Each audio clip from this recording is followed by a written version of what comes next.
Magandang araw mga mare!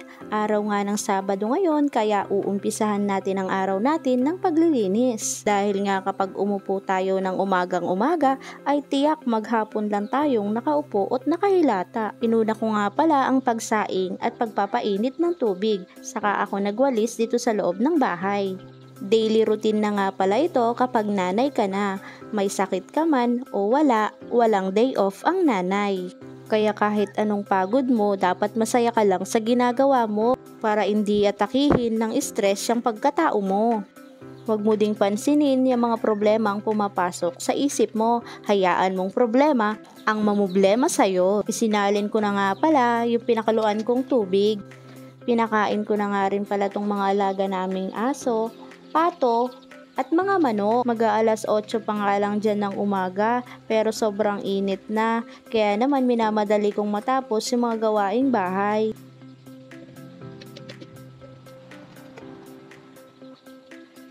Sinalansan ko na nga rin pala tong mga natuyong pinggan sa lagayan. Naalala ko nga pala, may saging nga pala kami, kaya naman nagbalat na ako at tiniwa ko ito sa dalawa. Ipipirito ko nga pala ito. Masarap nga pala ito sa almusal. Medyo dinamihan ko na dyan dahil ipagbabaon ko din yung asawa ko para naman makatikim din yung mga katrabaho niya.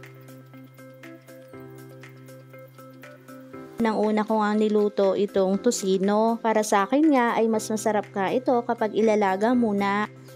At habang natutuyo nga siya ay paunti-unti ko na rin siyang nilagyan ng mantika.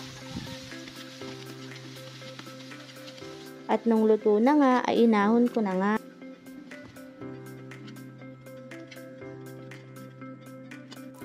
Prinito ko na nga din pala itong mga saging.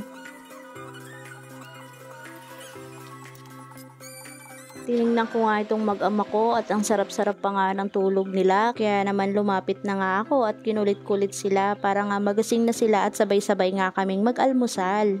Alas 11 pa nga kasi ang pasok ng asawa ko, kaya naman extended din ang tulog niya. Binalikan ko nga rin pala tong piniprito kong saging at ay naapo, muntik ng makremate.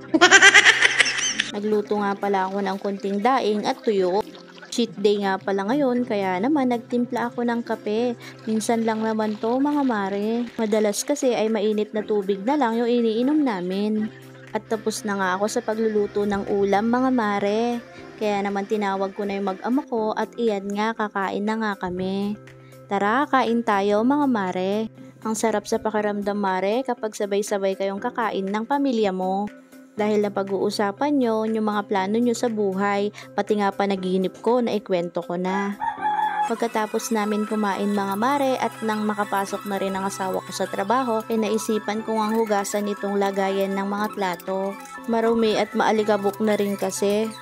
Sa labas ko nga pala ito hinugasan mare para nga malawak yung espasyo ng paglilinisan ko at para mahugasan ko din ng maayos. At sa puntungang ito ay nakakaramdam na ako ng sakit ng balakang. Simula kasi nung masies ako ay sumasakit yung balakang ko kapag marami na akong nagagawa. Pero no choice naman dahil ako lang nga ang babae dito sa bahay. Kung nakaabot ka nga dito mare, pa-like and share naman ang ating video para makagawa pa tayo ng ibang content kagaya nito. Sana nga ay sa susunod marami na tayo. Hanggang dito na nga lang muna mga mare. Thank you for watching!